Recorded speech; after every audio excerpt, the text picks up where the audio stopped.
कि आज की डेट में भारतीय जनता पार्टी है वो जो है ना हिंदू मुस्लिम के नाम पर, बांग्लादेशी अल्पसंख्यक के नाम पे या पाकिस्तानी अल्पसंख्यक के नाम पर हिंदू मार दिया, हिंदू खतरे में है, हिंदू वैसा है, मुसलमान ये कर रहा है, मुसलमान फलाना कर रहा है, मुसलमान धिगड़ा कर रहा है, ये करके अपनी सत्ता में आ जाती है। लेकिन जब प्रैक्टिकली चीज़ों को करने की बात आती है तो कोई भी पार्टी जो है आवाज़ नहीं उठाती है। तो हम कह रहे हैं कि दिल्ली से देहरादून से दिल्ली 3 घंटा, मैं कह रहा हूँ मुंबईवाला से घंटाघर 2 घंटा। उत्तराखंड का दुर्भाग्य है कि यहाँ के जो नेता जो अपने आप को नेता कहते हैं वो बहन बेटियों की आवाज़ भी ना अपने राजनीतिक फायदे के लिए उठाते हैं। सबसे ज़्यादा अनप्लैंड जैसे मैं कहूँगा जो विधानसभा है वो धर्मपुर विधानसभा है, क्योंकि उसका कारण क्या है कि वहाँ पर नेताओं की कमीशन खोरी इतनी बड़ी है कि आज सड़क बनती है और एक बरसात के बाद में टूट जाती है और हर साल नई सड़क बनती है। उसका कारण क्या है कि जो वहाँ के नेता है ना उन्होंने अपनी मोटी कमीशन वहाँ पर तय कर रखी है। नमस्कार दोस्तों, मैं हूं अंजलि रावत। स्वागत करती हूं आपका खबर गंगा के पॉडकास्ट के इस खास एपिसोड में। आज हमारे साथ मौजूद है सामाजिक कार्यकर्ता योगेंद्र चौहान जी। सर, बहुत बहुत स्वागत है आपका हमारे पॉडकास्ट में। सर, सबसे पहले तो मैं आपसे ये जानना चाहती हूँ कि आप थोड़ा अपने बारे में बताइए कि ये जो सामाजिक कार्यकर्ता बनने के पीछे की कहानी है आखिर वो क्या है। देखिए, मैं बचपन से ही मेरे जहन में कुछ चीज़ें रही हैं कि समाज के लिए कुछ अच्छा करना है। मैं आपको बताना चाहूँगा कि मैं मर्चेंट नेवी में सेकंड ऑफिसर रहा हूँ। आज मैं कैप्टन होता तो, लेकिन मैं मर्चेंट में जॉब पे था तो मैं वैसे सोचा करता था कि यार तू कहाँ पे जॉब करने आ गया, कहाँ पे घूम रहा है, सब चीज़ें देख रहा है, कि तुझे तो समाज सेवा में होना चाहिए था। क्योंकि मैं since my childhood I wanted to be a politician, क्योंकि मैं चाहता था कि मैं समाज के लिए अच्छा सर्व कर सकूँ। जब छोटा बच्चा होता है ना, उसके घर वाले पूछते हैं कि तू बड़ा होकर क्या बनेगा, कोई कहते हैं मैं डॉक्टर बनूंगा, फलाना बनूंगा, तो मेरा पहला जो इंटेंशन था मैंने अपने डैड से बोला था कि मैं पॉलिटिशियन बनूंगा। क्योंकि राजनीति एक ऐसी जो हमारे युवा है ना, राजनीति को एक ऐसा सोचते हैं कि यार राजनीति का दलदल है, अब कोई ना कोई तो होगा ना जो दलदल में घुसेगा, कीचड़ को साफ करेगा। तो उसी को सोचते हुए कि नहीं, समाज के हित के लिए कुछ करना है और समाज को जो भी छुआछूत जैसी या मतलब समाज के अंदर जो कुप्रथाएं चलती आ रही हैं कि ये फलाना है, दिखला है, इन सब चीज़ों को खत्म करने के लिए, एक अच्छा हिंदुस्तान बनाने के लिए, अच्छा उत्तराखंड बनाने के लिए, इन सब चीज़ों को प्रेरित होकर हम राजनीति में आए। सर, जैसे कि आपने बताया कि बचपन में कहीं ना कहीं एक सपना रहा आपका कि हाँ मुझे ये बनना है मेरे को, तो ऐसा कौन सा पल रहा आपके जीवन में कि जब आपने वो एक जैसा होता है ना, एक मोमेंट होता है कि उस टाइम पे आपको क्लिक होता है कि मुझे ये पॉलिटिशियन ही बनना है, फिर समाज सेवी बनना है, वो कौन सा पल था आपके जीवन में? देखिए, मैं छोटा हुआ करता था, हमारे एक भाई थे हिमांशु निथानी जो अध्यक्ष थे डीपीजी कॉलेज के, और हम छोटे थे तो वो हमारे साथ हमेशा हमें लेके जाते थे कि यार चलो डीवी कॉलेज में लक्की भाई चुनाव लड़ रहे हैं। हमारे लक्की भाई थे जो डीवी कॉलेज अध्यक्ष हैं, लक्की भाई चुनाव लड़ रहे हैं कि उनकी रैली में चलना है, भीड़ करना है, मतलब सब चीज़ें करना है। तो धीरे धीरे हमने हिमांशु भाई के साथ जाना स्टार्ट करा। उसके बाद क्या हुआ, लक्की भाई के बाद जब अगले साल चुनाव लड़ सके तो हिमांशु भाई खुद चुनाव लड़े वहाँ पे। हमने 3 चुनाव हिमांशु निथानी जी को डीवी कॉलेज के अंदर लड़ाए। आज वो इस दुनिया में नहीं है, लेकिन उनकी साथ बिताए हुए पल और यादें आज भी हमारे साथ हैं। तो जब हिमांशु भाई अध्यक्ष चुनाव जीत के आए तो मुझे लगा यार, जब एक सामान्य परिवार का व्यक्ति जो यमुना कॉलोनी में रहता है, जिसके पिताजी एक सरकारी नौकरी करते हैं, वो डीवी कॉलेज का अध्यक्ष बन सकता है या अपना नाम कमा सकता है, तो हम क्यों नहीं कर सकते। तो वहां से मैंने अपने आप को कहा कि नहीं ठीक है, क्या हम भी डीवी कॉलेज से चुनाव लड़ने की तैयारी करेंगे। तो हमने बंगाली मोहल्ला हमारा जो ग्रुप होता था, हिमांशु भाई जहाँ पे लेके गए थे, उनके साथ जुड़ के हमने वहाँ से अध्यक्ष की तैयारी करी। साथ ही साथ जावेद खान जो हमारे राजनीतिक मार्गदर्शक भी है डीवी कॉलेज से, उनके साथ हम जुड़े रहे। और जावेद भाई जो चुनाव लड़े थे तब भी हम हल्ला मचाने उनके साथ गए वहाँ पर कि ठीक है जावेद भाई जीतेंगे, ऐसा होगा वैसा होगा। तभी से हम लोग लगे रहे राजनीति के अंदर। मैंने लगातार डीवी कॉलेज से अध्यक्ष की तैयारी भी करी, सेक्रेटरी की तैयारी भी करी, बट कुछ कारणवश नहीं है, कुछ चीज़ें होती हैं कि राजनीति के अंदर जो लोगों को पीछे कर दिया जाता है, मतलब काबिलियत के आगे ऐसे लोगों को आगे कर दिया जाता है कि ठीक है कोई बात नहीं, राजनीति शिकार हुए, हम चुनाव लड़ पाए। देन उसके बाद मुझे लगा कि यार ठीक है कि अब मैं लिंगो कमेटी आ गई, उसके बाद हम चुनाव लड़ पाए, तो मुझे लगा कि यार चलो कुछ करना चाहिए।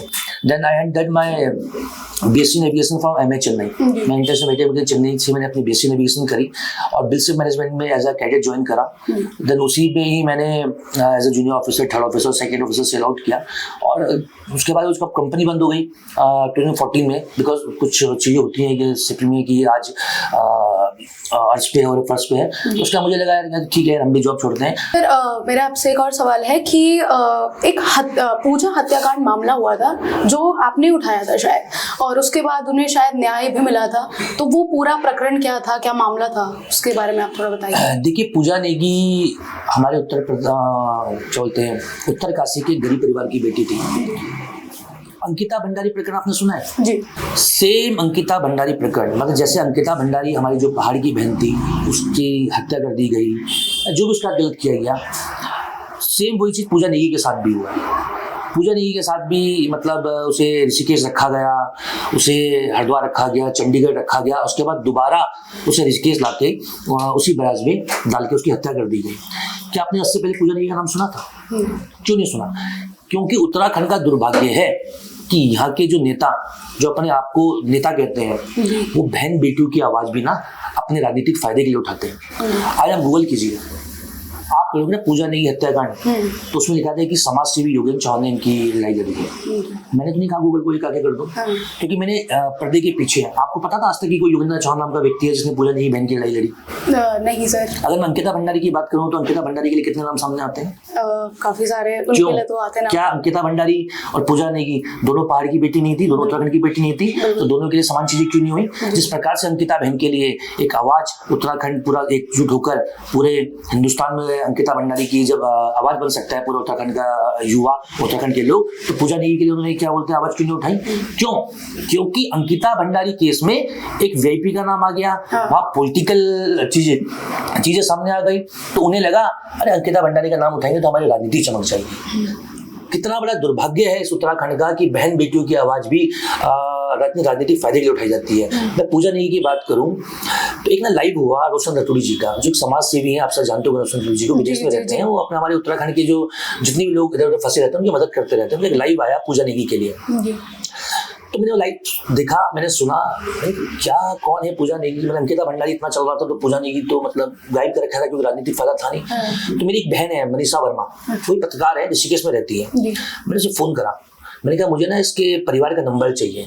तो उसका जब परिवार का नंबर मुझे मिला तो संतोष है उसके भाई का नाम, मैंने उससे बात करी। मैंने कहा मैं योगेंद्र चौहान बोल रहा हूँ, देहरादून से हूँ और मैं समाज सेवी हूँ। मैंने कर्नल अजय कोटियाल सर का रेफरेंस दिया क्योंकि कर्नल अजय कोटियाल सर मेरे आदर्श हैं। मैं इनको बहुत अपने लाइफ में मानता हूँ कि वो उस जैसे व्यक्ति को इस प्रदेश का नेतृत्व करना चाहिए, वो ऐसे नेता है। तो मैं उसके भाई से बात करी, मैंने कहा भाई क्या प्रॉब्लम है? तो उसने बताया कि भैया एक अवतार सिंह बिष्ट नाम का व्यक्ति था, एक हत्यारा था जो मेरी बहन को लेके गया और ऋषिकेश रखा, उसके बाद चंडीगढ़ रखा, मेरी बहन के साथ गलत काम करे, क्या पता वो गैंग रेप भी उसका किया होगा या कुछ भी किया होगा, और सेम उसी ऋषिकेश बराज में क्या बोलते हैं उसकी हत्या कर दी। तो मैंने कहा आप एक काम करो, देहरादून आ जाओ। मैंने कहा मैं आपके इस पूरे केस को, कि पुलिस हमारी सुन नहीं रही है क्योंकि हम लोग जाते हैं तो हमें भगा दिया जाता है, ठीक है। मेरे पास नेताओं की रिकॉर्डिंग है, उस परिवार के लिए बोला गया है कि मैं वो रिकॉर्डिंग वायरल नहीं करूंगा क्योंकि मुझे पता है कि क्या करना चाहिए। मेरे पास वो रिकॉर्डिंग है कि उसके भाई को बोला गया कि तुम हमसे माफी मांग, तब तुम्हारी बहन का क्या बोलते हैं केस उठाएंगे। ये इस तरह की राजनीति है इस उत्तराखंड की। जिस दिन वो रिकॉर्डिंग मैंने वायरल करी ना, उस उत्तराखंड के अंदर ना आग लग जाएगी कि एक बहन की बेटी के लिए तुम परिवार को तुम कह रहे हो हमसे माफी मांगो और उसके बाद तुम्हारी आवाज उठाएंगे। मैंने उस परिवार को कहा कि भैया मेरे कुछ पैसे नहीं है, कुछ भी नहीं है। मैंने कोई बात नहीं, मैं हूँ। तो मैंने आप टैक्सी कर लो वहाँ से, आप आ जाओ देहरादून। उसके मम्मी पापा, उसके चाचा, पूरा परिवार यहाँ पर आया। मैं IG गढ़वाल साहब को धन्यवाद देना चाहूँगा कि उन्होंने हमारी बात को गंभीरता से सुना। तत्काल सीओ नरेंद्र थाने में जो थे उन्हें सीओ साहब को जिम्मेदारी लगी, पूरे परिवार को लेकर मैं सीओ साहब के पास गया। वहाँ पर मैंने पूरी बात रखी और सीओ साहब ने तत्काल उसकी क्या बोलते हैं दोनों थानों की जांच को शुरू करते हुए हमने क्या करा, उसके मम्मी पापा का फिर DNA टेस्ट करवाया। तो DNA टेस्ट मैच होने के बाद एकदम उस अवतार सिंह बिष्ट नाम के व्यक्ति की जो हत्यारा था उसकी गिरफ्तारी हुई है, जो जेल में है। तो लेकिन आज से पहले आपके चैनल के माध्यम से ये मुझे बोलने का मौका मिला कि हमने कभी भी इस चीज को मीडिया हाइड नहीं दी, क्योंकि कुछ चीज हम करते हैं समाज सेवा के लिए करते हैं, ठीक है यार। अंकिता भंडारी के लिए सब लड़ रहे थे, हम पूजा नेगी के लिए लड़े क्योंकि वो गरीब की बेटी थी। लेकिन दुख इस बात का होता है कि अंकिता भंडारी भी पहाड़ की बेटी थी और पूजा नेगी भी पहाड़ की बेटी थी, क्योंकि यहाँ के नेताओं ने अपने राजनीतिक फायदे के लिए एक बहन की आवाज उठाई और दूसरी बहन की नहीं उठाई। सर जैसे आपने ये भी प्रकरण बताया, ऐसे ही बांग्लादेश में अल्पसंख्यक की हत्या का मामला भी सामने आया था, उसमें भी आपकी सक्रियता काफी ज्यादा देखी गई थी, तो उसके बारे में भी आप हमें कुछ बताइए। देखिए, उसमें मैं आपको बताऊं, उसमें मेरी सक्रियता नहीं थी। हमारे जो नेता हैं चंद्रशेखर आजाद, देखिए आप इस बात को ऐसे समझिए कि भारतीय जनता पार्टी हिंदू मुस्लिम की राजनीति करती है। हमारे जो अल्पसंख्यक भाई बांग्लादेश में या अदर कंट्रीज में रह रहे हैं, जिन पर अत्याचार हो रहे हैं, उन पर राजनीति जो करती है, लेकिन जब उनकी आवाज उठाने की बात होती है तो उसमें कोई भी चीज ऐसी नहीं करती है। हमारे नेता एडवोकेट चंद्रशेखर आजाद जी ने पत्र लिखकर उस व्यक्ति की हत्या के लिए एक विशेष सदन बुलाने की मांग करी। तो किसने मांग उठाई? एक विपक्ष के नेता ने, जो सांसद है नगीना से। और राजनीति कौन करता है? भारतीय जनता पार्टी। तो मेरे कहने का सिर्फ इतना आता है कि आज की डेट में भारतीय जनता पार्टी है वो जो है ना, हिंदू मुस्लिम के नाम पर, बांग्लादेशी अल्पसंख्यक के नाम पे या पाकिस्तानी अल्पसंख्यक के नाम पर हिंदू मार दिया, हिंदू खतरे में है, हिंदू वैसा है, मुसलमान ये कर रहा है, मुसलमान फलाना कर रहा है, मुसलमान धिक्कार कर रहा है, ये करके अपनी सत्ता में आ जाती है। लेकिन जब प्रैक्टिकली चीजों को करने की बात आती है तो कोई भी पार्टी जो है आवाज नहीं उठाती है। तो एडवोकेट चंद्रशेखर आजाद इस देश के वो नेता है कि जब बांग्लादेश के अंदर अल्पसंख्यक लोगों पे अत्याचार हो रहे थे, लोगों पे हमले हो रहे थे, अल्पसंख्यकों को मारा जा रहा था, तो उनकी आवाज भी संसद के अंदर और पत्र लिखकर विशेष सत्र बुलाने की मांग हमारे नेता चंद्रशेखर आजाद ने करी। सर, एक हॉट बाजार का कॉन्सेप्ट है उत्तराखंड में, तो उसको भी बंद करने की शायद बीच में बात उठी थी, तो आपने शायद धरना प्रदर्शन वगैरह किया था उसको लेके, आपने आवाज उठाई थी। तो उसको, ये पहले तो कॉन्सेप्ट क्लियर करिए आप हमारे पब्लिक को कि ये हॉट मार्केट क्या है, क्योंकि काफी ज्यादा लोगों को, मेरे को नहीं लगता कि पता होगा। तो ये बताइए, और ये बताइए कि आपने क्या धरना प्रदर्शन किया था, कैसे किया था। देखिए, हॉट बाजार ना बेसिकली गरीब परिवार का मॉल है। हॉट बाजार ना साप्ताहिक पीठ जिसे हम बोलते हैं, मतलब हम देसी भाषा में कहते हैं तो पीठ है, हॉट बाजार इंग्लिश में हम उसे बोलते हैं। तो जब हॉट बाजार इस एक्चुअली में क्या है ना, यहाँ पर भी भारी है, बाहर के लोगों का काम हुआ क्या कि जो हमारे मेयर बने हैं नए सौरभ थपलियाल जी, उन्होंने बोर्ड की मीटिंग बुलाई। तो कुछ पार्षदों ने उन्हें लिख के दे दिया कि भैया ये जो हॉट बाजार लगते हैं अलग अलग वार्डों में, इससे जो है जाम की स्थिति होती है, इससे जो ट्रैफिक की स्थिति खराब होती है, हल्ला होता है, इन लोगों को बंद कर देना चाहिए। तो सौरभ थपलियाल की एक वीडियो वायरल हुई, इसमें उन्होंने बोला कि जितने भी हाट बाजार यहाँ पर लग रहे हैं वो सब बाहरी लोग हैं, उनका उत्तराखंड से कोई सरोकार नहीं है, इसलिए सारे हॉट बाजार बंद होने चाहिए। तो कुछ हॉट बाजार के जो व्यापारी थे वो मेरे से मिले, क्या योगेंद्र भाई हमारे हॉट बाजार बंद हो जाएंगे तो गरीब परिवार का जो सामान होता है वो कहाँ से मिलेगा, और हमारे रोजगार पर संकट आ गया। तो मैंने तत्काल उनकी बात को गंभीरता को समझा। मैंने आपको पता होना चाहिए कि सुप्रीम कोर्ट की जो गाइडेंस होती है वो सबके लिए होती है। तो एक सुप्रीम कोर्ट के अंदर केस था Gendaram versus municipal corporation of Delhi. तो वो भी केस इसी प्रकार के हॉट बाजार बंद करने के लिए चला था। तो सुप्रीम कोर्ट की गाइडलाइंस है और सुप्रीम कोर्ट की गाइडलाइंस को फॉलो करना पूरे स्टेट की सरकारों का और वहाँ के शासन प्रशासन का काम होता है। तो उसके गाइडलाइंस के अंदर क्या है कि जितने भी हॉट बाजार लगते हैं जहाँ पे गरीब व्यक्ति अपने जीविका के जो सब्जी हो गया, राशन हो गया, कपड़े हो गया, जूते हो गया खरीद सकता है, ऐसे बाजारों को आप बंद नहीं कर सकते। ऐसे बाजारों को लगने के लिए आपको क्या बोलते हैं, जगह मुहैया करानी चाहिए, लाइट की व्यवस्था करानी चाहिए, वहाँ शौचालय की व्यवस्था करानी चाहिए, वहाँ पानी की व्यवस्था करानी चाहिए, या अगर वहाँ पे आग लगने का खतरा है तो फायर ब्रिगेड की व्यवस्था भी सरकार द्वारा वहाँ पे कराई जानी चाहिए। तो सौरभ थपलियाल द्वारा इनको बंद करने का जो तुगलकी फरमान जारी किया गया, तो मैंने सब हॉट बाजार के व्यापारियों के साथ सौरभ थपलियाल का जो निगम है उसका घेराव करा। तो क्या सौरभ थपलियाल जो नहीं मिले, नमामि बंसल जी, मैं धन्यवाद देना चाहूँगा, नमामि बंसल जी पढ़ी लिखी हैं, से वो समझती हैं सब चीज़ों को। तो जब उनसे मिला तो मैंने उन्हें वो सुप्रीम कोर्ट की गाइडलाइंस उनके हाथ में दी। मैंने कहा ये एक सुप्रीम कोर्ट की गाइडलाइंस है मैम, इसमें गेंदाराम वर्सेस म्युनिसिपल कॉर्पोरेशन ऑफ का दिल्ली का केस इसमें चला हुआ था कि आपको ऐसे बाजार को लगाने के लिए जगह देनी है। इन व्यापारियों को, जो व्यापारी यहाँ पे पैसा कमा रहे हैं, आप इनके पैसों को नहीं, इनका रोजगार का नहीं सीख सकते, ये सुप्रीम कोर्ट कह रहा है। खैर नमामि बंसल ने हमारी बात सुनी और आज वो सारे हॉट बाजार जो लगे हुए हैं। और मैंने अब अपने घोषणा पत्र में भी डाला है, मैं 2027 की तैयारी कर रहा हूँ धर्मपुर विधानसभा से। यदि हम चुनाव जीत के आते हैं, विधायक बनते हैं, तो जितने भी हॉट बाजार चल रहे हैं, जितने भी हमारे गरीब भाई वहाँ पे अपना आजीविका के साधन जुटाते हैं, वहाँ पे काम करते हैं, कमाते हैं, और जितने भी भाई हमारे क्या बोलते हैं वहाँ पे सामान खरीद के अपनी क्या बोलते हैं अपने आप को घर के सामान खरीदते हैं, सब चीज़ें करते हैं। इन सबको हम नियमित करेंगे। यदि हम 2027 में चुनाव जीतते हैं तो हॉट बाजार के जितने भी लोग इन सब हम काम करेंगे। ये एक हॉट बाजार का वो था। सर जैसे कि अभी आपने बताया कि 2027 में धर्मपुर विधानसभा से आप चुनाव लड़ेंगे, तो क्या कुछ मुद्दे हैं जो आपके रहेंगे? देखिए, जन विकास के जो भी मुद्दे होंगे वो हम निश्चित तौर पर वहाँ पर करेंगे। देखिए 10 साल से वहाँ पे ना भाजपा के विधायक हैं। अगर मैं आपसे एक निवेदन करना चाहूँगा व्यक्तिगत तौर पर ना, आप जाके उस विधानसभा का ना सर्वे करो। सबसे ज़्यादा गड्ढे, सबसे ज़्यादा अनप्लैंड जैसे मैं कहूँगा जो विधानसभा है वो धर्मपुर विधानसभा है। क्योंकि उसका कारण क्या है कि वहाँ पर नेताओं की कमीशनखोरी इतनी बड़ी है कि आज सड़क बनती है और एक बरसात के बाद में टूट जाती है और हर साल नई सड़क बनती है। उसका कारण क्या है कि जो वहाँ के नेता है ना, उन्होंने अपनी मोटी कमीशन वहाँ पर तय कर रखी है, मोटी कमीशन वहाँ पर तय कर रखी है।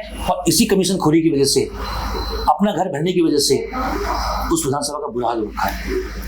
अनप्लैंड विधानसभा है। ट्रैफिक जैम, हम कह रहे हैं कि दिल्ली से देहरादून से दिल्ली 3 घंटा, मैं कह रहा हूँ मुंबईवाला से घंटाघर 2 घंटा। उसका कारण क्या है? क्योंकि जो धर्मपुर विधानसभा है ना, सबसे ज़्यादा जो भार है उस विधानसभा के ऊपर है। ISBT जो किसी भी जिले की रीड होती है वो धर्मपुर विधानसभा के अंदर है। रेलवे स्टेशन वो धर्मपुर विधानसभा के अंदर है। सब्जी मंडी वो धर्मपुर विधानसभा के अंदर है। अब अनाज मंडी शिफ्ट हो रही है, वो भी धर्मपुर विधानसभा के अंदर शिफ्ट हो रही है।